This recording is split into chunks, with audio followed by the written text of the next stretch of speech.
I think that when Amir Khan comes at him and throws those combinations like he does and tries to get out of there and tries to throw those quick hands, Canelo's going to be firing back. And if he catches Khan out of position, and if he catches Khan in the middle of throwing a punch, and you and I know that when you get hit by a punch that you don't see coming, when you're throwing a punch, that's the worst ones. And as we have seen in the past, Khan's chin is not the strongest. I just don't see him lasting very long in the ring with Canelo. But, anything can happen in the sport of boxing. And who knows what putting on this weight will do for Amir Khan. It may make him stronger. He may have been draining himself trying to make 140, trying to make 147. And the speed and the power may be at a great combination at this point where he moves up. But that remains to be seen. All I can do is go off of what I've seen in the past. I just don't see him having what it takes to take down the man they call Canelo. No, you're right. And that's a good point to make, too. I think Virgil was saying that Khan walks around in the 150, 160 range. So if it means that he's not going to have to kill himself to make weight this week, then we're yet to see a Khan that doesn't have to shed a lot of weight. He's relatively tall. I guess I got to say he's relatively tall because I'm 5'6". Khan that's 5'9" is a decent height. And a little tall for being a welterweight, kind of like thinking Oscar De La Hoya back then when he was a welterweight, right? So he's moved on to 147. He's only had 2 fights at 147, right? And so now he's moving up. So maybe it's a good move for him to move up in that weight class. And we're yet to see what his speed looks like at this weight. It's gonna be interesting, but that's the beauty of HBO 24/7. They make you think that this fight is more even than it really is. I just hope that the underdog can actually make some noise this weekend and give the fans something to get tense about, especially if folks are invested in Canelo and if folks are invested in Khan. I think if he fights for 12 rounds, it's still going to be very tense because of what we know. History tells us Khan's chin is something to be careful about, to look out for. I hope it's a good 12-round fight. Well, all questions will be answered tomorrow when Canelo Alvarez and Amir Khan get into the ring. But moving on to a gentleman I have in my top 5 pound for pound list, Terrence Bud Crawford. He just signed to fight Victor Postol in a unification bout at 140 pounds in the MGM Grand Arena in Las Vegas on July 23rd. This is a very intriguing fight, Rudy, in the sense that we all know that Terrence Crawford can fight. We all know that Victor Postol can fight. He showed that very much so in his last bout with Lucas Montese. But what I don't see from these guys is a whole lot of fights and a whole lot of wins against elite level competition. When you look at Crawford, and I love Terrence Crawford, but his best wins are against Yuriorkis Gamboa, an opponent he came in and was the naturally bigger guy, but he was hurt a couple times against Gamboa, and then Ricky Burns. That's a great win for him, but those are the only 2. And then when you look at Victor Postol, the Matisse fight, which I just earlier referenced, is his best win. So when these two get into the ring with each other, both elite level competitors, I don't know where this fight is going to go. I lean more towards Terrence Crawford because he has the greater skill level, in my humble opinion. But Victor Postol can fight, man. That he's a great boxer. What do you see happening when these two get in the ring? That's a great analysis on your part in terms of seeing what these two guys bring to the ring. Stylistically, what I saw in Crawford's last fight is his ability to be patient, his ability to read his opponents before he goes in with a killer instinct to stop his opponent. His second to last fight that he had, he was, I think, down on the cards, and he came back and was able to stop his opponent, which is a risky thing, right? Being very patient, being willing to lose a couple rounds, but staying calm, collected, and poised to the point where he was able to stop his opponent. Victor Postol against the brawler, like we were able to see that he's able to neutralize a brawler and use his range, use his height, use his longness to control the distance that his opponent has in terms of like being in close range to land something effective against Postal. So he has some good technique there, right? So going up against Terrence Crawford and for Postal, it's like I want to say that it's who's going to make the first move or who's going to be taking the risks in this type of fight, because this could be in terms of quality of opponent and in terms of where they're at in their careers, this is going to be their most important fight. So that could lead to a lot of tense moments for both fighters and being very selective and careful in terms of when they're going to take risks. So it comes down to, for me, who's going to take that first risk in that fight. And that's going to be interesting because then that'll get a response from the opponent, whether it's Victor Postal making the first move or it's Terrence Crawford making the first move. I want to say at the same time, too, it might be the first couple of rounds might be a little bit of snoozers because they're going to be trying to fill each other out.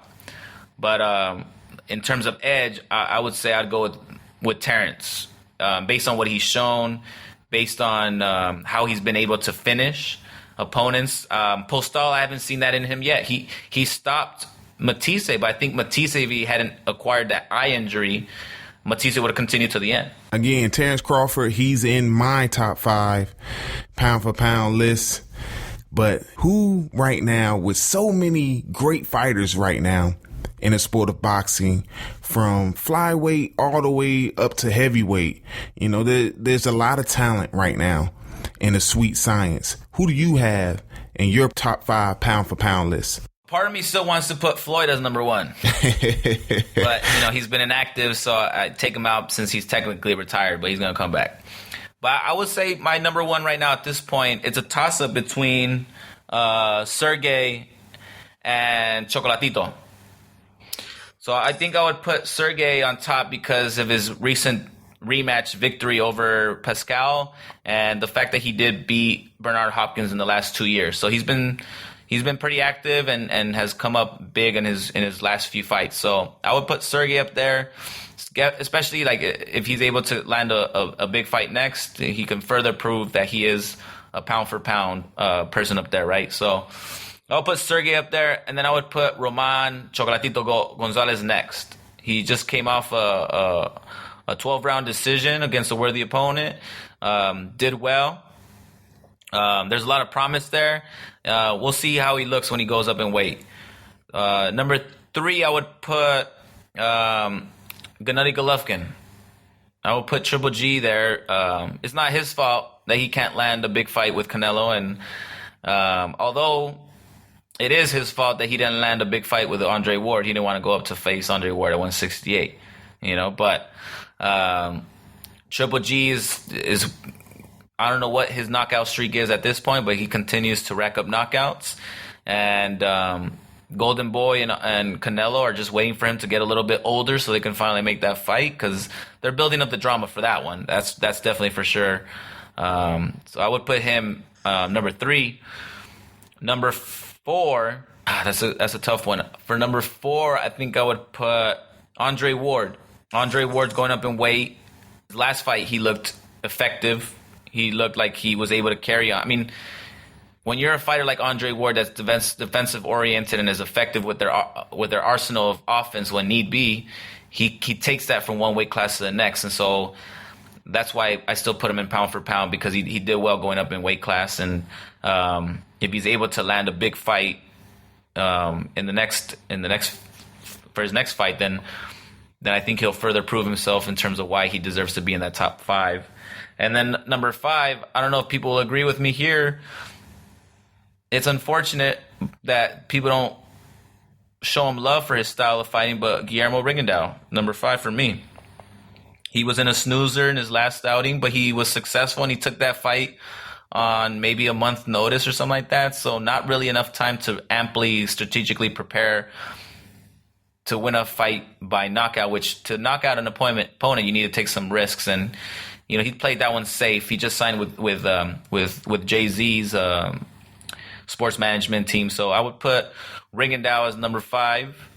A lot of people see him as boring, as running. I mean, that's his style, but he's effective. So I know Nonito Donaire called him out and wants that rematch.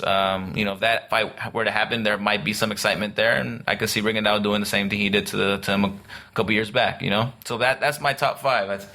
I'd be curious to hear your top 5. Well, at number 1, I've got Andre Ward, and as soon as Floyd Mayweather retired, Andre Ward went to the top of my list as the number 1 pound for pound fighter in the world. When you look at his victories over everyone at 168 and now moving up to 175, and I think that'll be solidified even more once he fights Sergey Kovalev toward the end of this year. That's going to be a great fight, ladies and gentlemen. Please don't miss that. I implore you.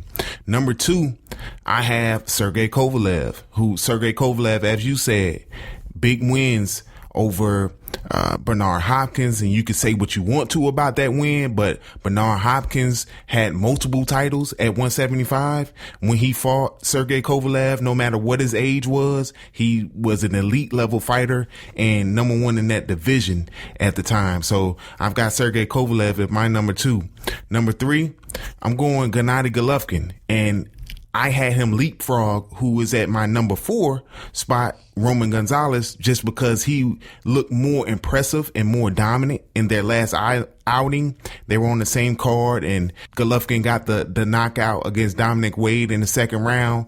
Roman Gonzalez went the distance with a very game opponent, but again, an opponent who I wouldn't consider to be an elite level fighter. So I have them at 3 and 4, and then at 5, as I mentioned before, Terrence Bud Crawford, who to me is one of the most talented fighters in the world right now, can do it to you from the conventional stance, from the southpaw stance. He can box you, he can brawl you, he can fight on the inside.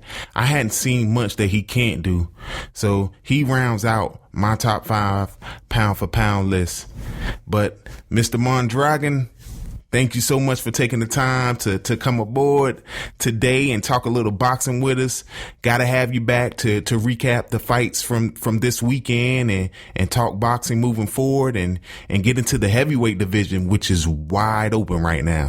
And maybe we'll do a in my humble split decision to get a lot of these topics on hand, man. But as always, it's been a pleasure. Hey, likewise. Thank you so much for having me on the show. And look forward to the fights this weekend and debriefing those next week.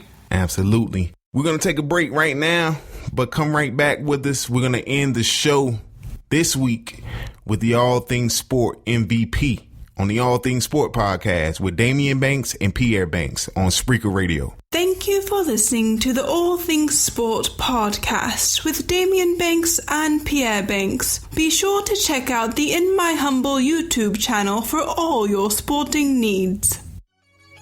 Pierre Banks here, thanking you all for listening to the All Things Sport podcast.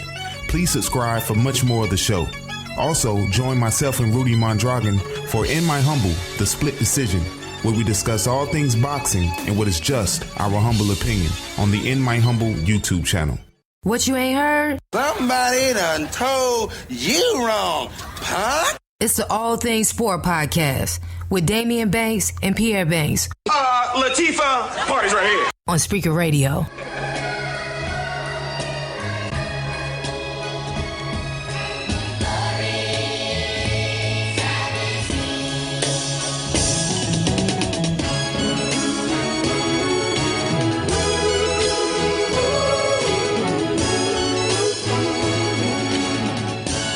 And we are back with the All Things Sport podcast. Yes, sir. I'm Pierre Banks. He's Daimeon Banks.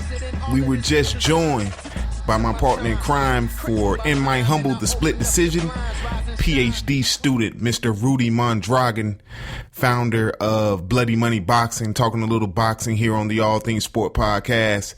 And now is a segment that we love here on the All Things Sport podcast. We always do a lot of joking, and we talk a lot of trash about people from time to time, but decided to have a segment where we give people their shine, man. Big up a lot of people for various things. It's the All Things Sport real MVP. The real MVP, Pierre. It's a lot of MVPs in the world, man. I'd like to think of my wife being a real MVP of the household, man. She holds it down. She has everything together, man. I never have to worry about eating. I never have to worry about scheduling. I never have to worry about these things, man, because you know why? LaShawn Banks is the real MVP. So in the world of sports for this past week, my